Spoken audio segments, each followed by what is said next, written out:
Bailable section కాకుండా non bailable section పెట్టి వెంటనే వాళ్ళని జైల్లో పెట్టాలని చెప్పి మేము డిమాండ్ చేస్తున్నాం.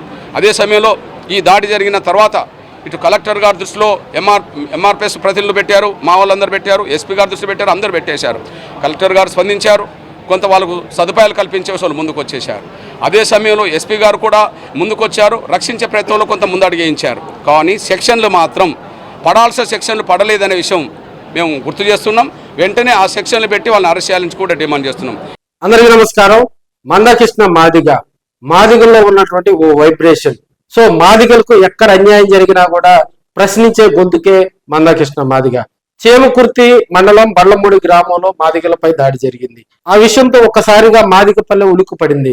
మరి విషయం తెలుసుకున్నటువంటి ఎంఆర్పిఎస్ వ్యవస్థాపక అధ్యక్షులు మరి మందాకృష్ణ మాదిగ గారు కూడా ఇక్కడ ఉన్నటువంటి లోకల్ గా ఉన్నటువంటి ఎంఆర్పిఎస్ నాయకులను బలోపేతం చేస్తూ లోకల్ గా ఉన్నటువంటి ఎంఆర్పిఎస్ నాయకులు వారికి అండగా ఉండాలని, ఆ విషయాన్ని జిల్లా కలెక్టర్ అదేవిధంగా ఎస్పీ దృష్టికి తీసుకెళ్లాలని పరామర్శించడం జరిగింది. నగర పార్టీ అధ్యక్షులు ప్రభుదాస్ మాదిగ వీరందరూ కూడా మరి బాబు మాదిక్ గాని, ఆనంద మాదిక్ గాని, సుబ్బారావు మాదిక్ గాని మరి జిల్లా కలెక్టర్ దృష్టికి తీసుకెళ్లడం జరిగింది.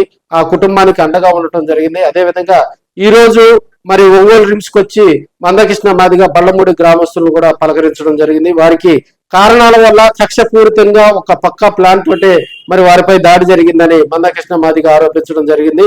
తక్షణమే నిందితులపై 307 కేసు కట్టి వారిని వెంటనే కూడా అరెస్ట్ చేయాలని, బాధిత కుటుంబానికి పోలీసులు రక్షణగా ఉండాలని వారు తెలియజేయడం జరిగింది. వాస్తవానికి ముందు బాధిత కుటుంబం కేసు పెట్టాలని వెళ్ళినప్పుడు ఎంక్వైరీ పంపేంత వరకు చాలా బాగానే ఉన్నది. పోలీస్ కానిస్టేబుల్ వీళ్ళందరినీ కాపాడడంలో ఆయన ప్రధాన పాత్ర పోషించాడు. కానీ దాడి తీవ్రతను దృష్టిలో పెట్టుకొని కేసులు నమోదు కావాలి. తలలు ఎందుకు బయలునాయి? చంపాలనే ఉద్దేశంతో తలలు బయలునాయి. చేతులు ఎందుకు ఎరిగినాయి? చంపాలనే ఉద్దేశంతో దాడి జరిగింది.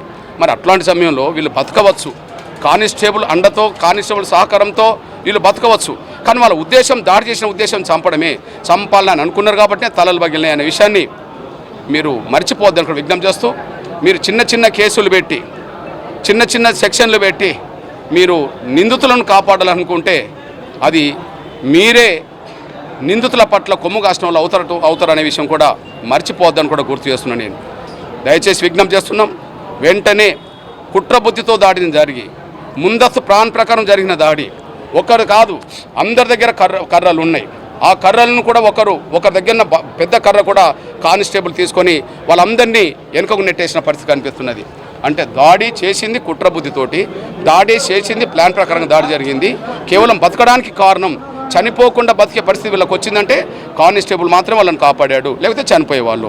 ఇక్కడ అంత తీవ్రమైన దాడి జరిగితే, చంపాలనే ఉద్దేశంతో దాడి జరిగితే, ముందస్తు ప్లాన్ ప్రకారం దాడి జరిగితే దానికి 307 కట్టకుండా నిందితులను కాపాడే ప్రయత్నం చేయడం అనేది అది కరెక్ట్ కాదనే విషయం కూడా నేను పోలీస్ యంత్రాంగానికి విజ్ఞప్తి చేస్తున్నాను. నేను పోలీస్ యంత్రాంగాన్ని గుర్తు చేస్తున్నాను. ఈ నేపథ్యంలోనే ఖచ్చితంగా చట్టపరమైన చర్యలు తీసుకోవాలని మేము డిమాండ్ చేస్తున్నాం. కేసును సీరియస్గా పరిగణలోకి తీసుకోవాలని డిమాండ్ చేస్తున్నాం. నిజంగా మరో చుండూరు జరిగేదే, నిజంగా మరో కారంచేడు జరిగేదే, నిజంగా మరొక శ్రీకాకుళం లాంటి లక్ష్మీపేట జరిగేదే, ఆ కుటుంబం మీద జరిగేదే, ఆ ముగ్గురు బతికే వాళ్ళు కాదు, ఆ ముగ్గురితో పాటు అక్కడ ఉండబడి వాళ్ళ కుటుంబ సభ్యురాలైన మహిళలు బతికే వాళ్ళు కాదు, వాళ్ళందరినీ రోడ్ల మీద పడేసి కొట్టారు. కేవలం రక్షించింది ఒక కానిస్టేబుల్ మాత్రమే.